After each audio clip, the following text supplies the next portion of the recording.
Bon les gars, il faut qu'on parle. Je sais que cette phrase, sortie de son contexte, elle peut amener vers des choses qui sont pas très agréables, mais aujourd'hui, je vais vous poser une seule question. C'est est-ce que vous aimez jouer? Est-ce que vous êtes un vrai joueur? Car aujourd'hui, je vais vous expliquer comment j'ai fait pour en arriver là. Ça va faire maintenant 1 an que je suis sur un projet et j'ai décidé de créer le plus grand jeu d'énigmes de YouTube. Pour ça, j'ai écrit une histoire sur 10 ans. Et aujourd'hui, je vous raconte comment j'en suis arrivé là. Donc on se retrouve chez moi pour la suite de la vidéo et du coup je vais vous expliquer qu'est-ce qu'est Enigame. Donc vous êtes sur la chaîne Valek, qui est une nouvelle chaîne qui va permettre d'expliquer un petit peu tout l'envers du décor du jeu que je suis en train de créer. Et le nom je l'ai trouvé tout simplement parce que j'ai fait une association entre Val et Egg, donc le EG de Enigame, et ça fait Valeg. En plus ça faisait une petite connotation un petit peu viking, et étant normand venant de Rouen, je me suis dit allez, c'est le bon nom. Donc Enigame, qu'est-ce que c'est? Enigame, c'est donc une histoire sur 10 ans avec de multiples émissions et de multiples chasses au trésor. L'objectif, c'est vraiment de réaliser une vraie chasse au trésor. C'est-à-dire que, par exemple, pour Enigame The Hunt, la chasse que je vais vous présenter demain, il va falloir trouver 7 médaillons, et ces 7 médaillons ont été faits par des joailliers. L'objectif du jeu, c'est de continuer sur cette méthode d'énigmes et de réflexion pour pouvoir parcourir une histoire. Donc cette histoire, donc du coup, il y a tout un univers qui a été créé, avec différentes familles, avec différentes épreuves, et l'objectif, du coup, pour vous, ça va être pour avancer dans l'histoire, de résoudre ces épreuves. Et c'est pas que avancer dans l'histoire, c'est aussi faire partie de l'histoire. Parce que cette histoire, en fait, elle va s'écrire avec vous. C'est-à-dire que le personnage qui va prendre la place, par exemple, à l'émission Enigame Origin qu'on va tourner, il pourra participer à l'écriture de l'histoire, et surtout, il sera invité à revenir dans d'autres vidéos. Mais bon, tout ça, je vous l'expliquerai au cours du mois de janvier, parce qu'au cours du mois de janvier, j'ai prévu de faire une vidéo par jour.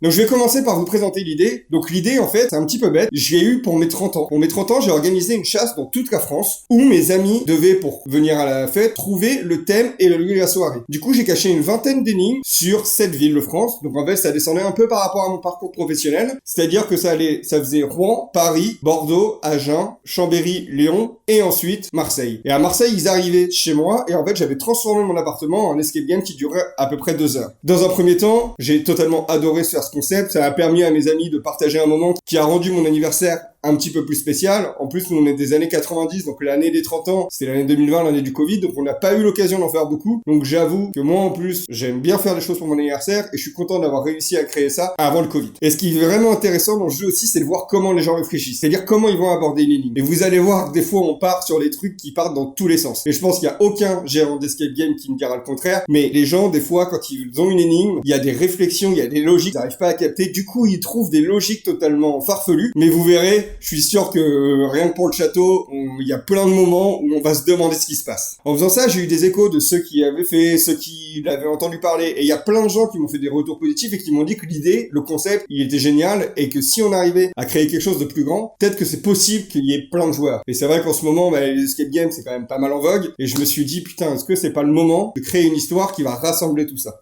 Et c'est à ce moment-là que l'idée, elle a commencé à germer. Je me suis dit, et si je créais un jeu pour tout le monde comme ça? Mais comment? Si je crée un énorme chasse au trésor, un jeu où vous avez le rôle principal, où vous vous prenez pour Indiana ou pour Lara, vous imaginez un petit peu ce que ça peut être? Moi, je m'occupe de créer l'aventure, et vous vous occupez de jouer et de la vivre. Ça, c'est ce que je vous propose sur Enigame. Aujourd'hui, donc du coup, j'ai décidé de créer la chaîne Valek pour vous parler un petit peu plus de mon projet et vous montrer un petit peu tout le travail qu'il y a derrière et où est-ce que je veux l'emmener. Et aujourd'hui, on commence, du coup, comme je vous ai dit, je vous raconte tout ce qui s'est passé. Et le problème, c'est qu'en effet, j'ai cette idée. J'ai cette idée que j'ai déjà essayé, que je vais faire fonctionner. J'arrive à créer des énigmes, j'arrive à créer des histoires. On est en janvier 2020. Et comme vous le savez, en mars, il y a le Covid qui arrive. Le Covid, pour moi, en tant que kiné, ce que ça engendre, c'est-à-dire que j'ai un arrêt de travail de 2 mois et demi, chose qui est du coup pas arrivée depuis 2013. J'ai l'habitude de travailler entre 60 et 70 heures par semaine, et du jour au lendemain, du coup, on ne peut plus rien faire. Enfin, on ne peut plus rien faire. Il y a la sécurité sociale qui nous a proposé de faire de la téléconsultation.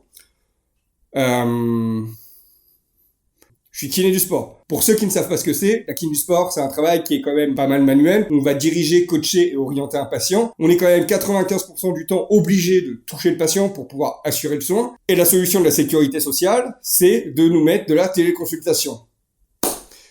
Bon.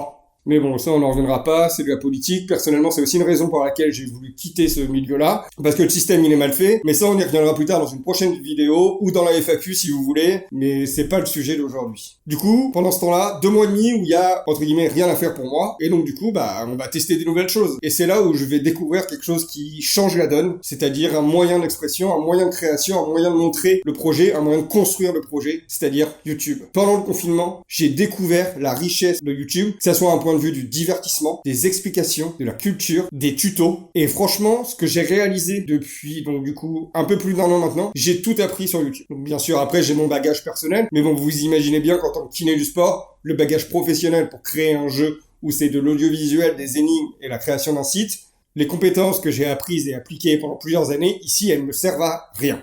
Mais bon, je suis kiné, le concours est difficile, ça fait 9 ans que je l'ai, je suis kiné du sport, j'ai 4 diplômes derrière, je me dis je peux pas bazarder tout ça, parce que là, sur le coup, je découvre d'autres choses, et j'ai une idée farfelue. Donc c'est pas grave, fin du confinement, on reprend le boulot. On reprend le boulot, on reprend le boulot, on reprend le boulot. Et là, ça me plaît plus. J'arrive plus à m'épanouir, j'arrive plus à écouter les patients, j'arrive plus à m'investir, à continuer de me former. Donc là, c'était la première fois depuis que j'étais diplômé que je faisais pas de formation pendant 1 an. Donc un peu l'impression de caler, un peu l'impression de rentrer dans une routine. Et surtout à ce moment-là, ce qui se passe, c'est que mon boulot, je trouve qu'il a changé. C'est-à-dire que moi, personnellement, mes compétences, c'est que un corps, je sais l'analyser, je fais beaucoup de biomécanique, c'est-à-dire de l'étude du corps pour l'optimiser. Le problème, c'est que dans chaque traitement pathologique, on va avoir une partie qui est physique et une partie qui est psychologique. Et après le Covid, cette balance, c'est totalement inversé, où c'est le côté psychologique qui a commencé à prendre le dessus. On est un petit peu formé à l'école, mais personnellement, je pense pas avoir les compétences nécessaires pour le faire. Et donc, du coup, j'avais l'impression que mes soins étaient moins efficaces. C'est assez frustrant, mais c'est surtout qu'en fait, mon boulot, il a changé et que le système me convient pas. J'arrive plus à m'épanouir. Ça me pèse personnellement sur le moral, où des fois, je sais qu'il y a certains patients qui viennent. 1, j'ai l'appréhension qu'ils viennent. 2, je passe pas un bon moment pendant le soin. Et 3, en fait, ça me gâche ma soirée parce que quand je reviens à la maison, en fait, j'en ai marre et je suis pas heureux. Au même moment, ce qui se passe, c'est qu'il y a le Covid. J'avais acheté un appartement à 24 ans à Rouen parce que je pensais faire toute ma vie à Rouen, etc. Bon, ça fait 5 ans que je suis à Marseille. Je ne suis plus kiné. Faut pas faire de plan dans la vie, il faut juste suivre son chemin.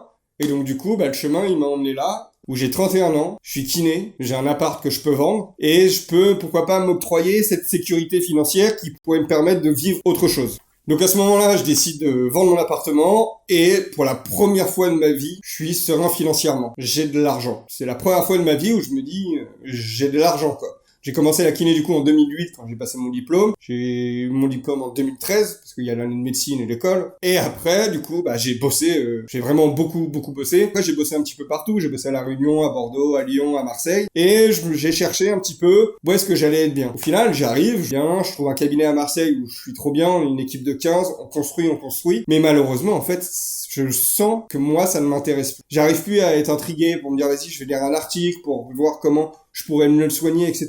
J'arrive pas, parce qu'en effet, c'est gratifiant au niveau du patient, mais malheureusement, en fait, les connaissances que j'avais au niveau biomécanique, elles ne suffisaient plus. Quand le système te correspond pas et que tu conviens pas au système, il y avait plusieurs solutions. Il y avait la solution auquel j'ai pensé à reprendre médecine. J'ai demandé à plein de médecins qui m'ont dit, tu sais maintenant, moi je sais ce que c'est, je le referai pas. Donc quand t'as des médecins qui sont passionnés par leur boulot, parce que pour être médecin, faut être passionné, parce que je pense que vous imaginez pas la quantité de travail que c'est derrière, et qui te disent, ne le fais surtout pas, tu le fais pas, quoi. Et du coup, mon boulot me plaît pas, j'ai un peu d'argent, j'ai une opportunité, en fait. J'ai une opportunité à ce moment-là dans ma vie, j'ai une opportunité à saisir, c'est-à-dire de quitter mon taf et de me lancer dans un projet fou. Ça m'a mis 1 an pour me dire, vas-y. Et le 15 septembre 2021, je me suis levé et je me suis dit, ça y est, maintenant, on est parti, on y va. Je me suis acheté un bureau, je me suis acheté un micro, je me suis acheté une light aussi. J'ai installé un petit studio et c'était parti. Enigame était lancé. Et là, ça a commencé à partir un petit peu en cacahuète de mon côté. Pour mes 30 ans, je sentais déjà que j'en avais marre avant le Covid, vu que j'avais diminué mes heures de travail. J'avais arrêté de travailler le matin, je travaillais l'après-midi, je faisais 13h-20h, je fais quand même 42 heures par semaine. Et donc en parallèle de ça, en septembre, je me suis lancé dans Enigame. Donc je faisais 40-42 heures en kiné, 40-42 heures sur Enigame. Donc ça fait des petites semaines quand même de 80 heures, mais c'est pas grave, j'en avais envie. Je me suis dit, de toute façon, si tu le fais pas, si tu donnes pas les moyens de le faire et tu prends pas le temps de le faire, personne ne le fera pour toi. Donc j'y suis allé. J'ai commencé à réfléchir. Donc maintenant tes idées, mets-les sur papier.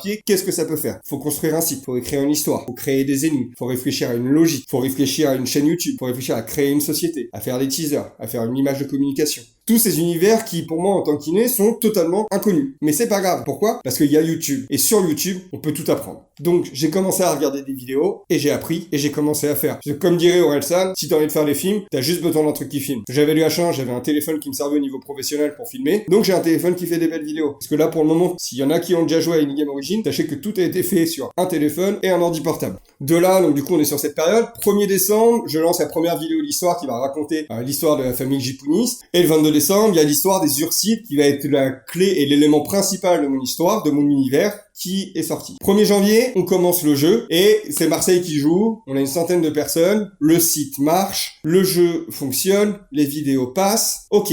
Ça peut fonctionner. En tout cas, on a joué à Inigame pendant 1 an. Il y a eu plus de 1500 joueurs sur 7 villes. On a eu 28 qualifiés pour l'émission que je vais tourner en avril et que je vous diffuserai du coup au courant du mois de mai-juin. Et avant ça, il y aura Inigame The Hunt que je vous explique demain. Et en 2022, il y a une semaine qui a fait la différence. Parce que du coup, sur toute cette année où il y a eu tous les joueurs, etc., il y a eu une ville qui a fait la différence. C'est Rouen. C'est la ville d'où je viens. Et c'est pas parce que c'est ma ville de cœur ou autre, mais c'est parce que c'est celle où il y a eu le plus de joueurs. À Rouen, il y a eu plus de 900 joueurs. Je sais pas ce qui s'est passé, mais dans toutes les autres villes, j'ai eu un refus de travail, de collaboration médiatique. Mais à Rouen, j'ai été accueilli les bras ouverts. Je suis passé à France 3, je suis passé à Énergie, et je suis passé dans les 4 plus grands journaux locaux. Et du coup, en effet, à partir du moment où il y a de la communication, ça marche. La même semaine, je reçois une réponse du château que j'ai contacté pour faire un partenariat et pour tourner l'émission dans leur château, et ils me disent oui. C'est-à-dire qu'ils me disent oui. J'envoie un mail et j'ai une réponse 2 jours après où le château me dit c'est bon, si vous voulez, on vous prête le château pendant une semaine pour tourner votre émission et créer votre histoire. Et là, je me dis ok, ça peut marcher. Il y a des gens qui peuvent avoir l'envie et avoir ce petit grain de folie de créer quelque chose qui n'existe pas. Et là, du coup, ça fait la différence. Et là, je me dis, 900 personnes en tant que kiné, j'ai pas le temps de gérer, c'est pas possible. Parce que le jour où ça s'est passé, du coup, à cette époque-là, j'avais fait une chasse le 1er. En fait, je voulais que ce soit tous les premiers du mois. Ça tombait un mardi à 18h. Donc, j'étais encore avec mes patients. Et là, pendant 24 heures non-stop, ça a joué. C'est-à-dire que de 18h le mardi à même 19h30 le lendemain, j'ai eu des messages tout le temps. Donc, j'ai fait ma journée de kiné. J'ai lancé la chasse. J'ai pas dormi la nuit. J'ai refait 13h-20h de ma journée du lendemain. Et pendant que je faisais ma journée du lendemain, c'était en train de finir. Et ça s'est fini à 19h30 juste avant que je finisse le boulot. Là, je me suis rendu compte qu'en fait, le projet pouvait être plus grand que ce que je pensais à la base. Et c'est là que j'ai décidé de quitter mon boulot. 2 mois après, j'ai arrêté la kiné totalement, le tout début juillet, et j'ai continué à écrire mon histoire, et surtout, j'ai eu beaucoup plus de temps pour développer le concept, pour développer qu'elle allait devenir Inigame. En arrêtant à ce moment-là, je prends un remplaçant long terme, parce que je sais pas si ça va me plaire. Je suis quand même dans un boulot où je vois 20 à 25 personnes par jour, avec mon cabinet où on est une quinzaine plus les patients, et je vais passer de ça à plus rien du tout. C'est-à-dire que je vais passer une vie sociale qui est quand même importante, à une vie où je vais être solo devant mon ordi. Et je sais pas si ça va me plaire. Et résultat, au bout d'1 mois et demi, je lui ai dit, en fait, ça me plaît. Personnellement, ça me dérange pas d'être tout seul. J'ai mon cercle amical qui est à côté. Et au bout d'1 mois et demi, je revois mes collègues et je leur dis, non, mais en fait, ça me plaît. C'est ça que je veux faire maintenant. J'ai l'opportunité de le faire maintenant. Je la saisis. Je veux arrêter la kiné. Et du coup, je prends la décision de stopper et de quitter mon cabinet. Vous savez, c'est pas facile, hein. C'est pas facile de trouver un bon cabinet. Ça faisait 4 ans et demi que j'y étais. C'est la première fois que je restais aussi longtemps dans un cabinet. Mais j'ai l'impression tout simplement qu'il est temps pour moi de faire autre chose. Faire un boulot tous les 10 ans, ça me va bien. Donc à ce moment-là, j'arrive à un moment de ma vie où mon boulot me plaît plus et j'ai de l'argent et je peux vivre quelque chose d'autre. Alors je me suis offert ça, entre guillemets, parce que la quantité de travail qu'il y a derrière, sur la première année, j'ai quand même fait cette vie avec 490 énigmes et le fait de pouvoir créer et développer cette histoire pour les 10 prochaines années avec tous les personnages, etc.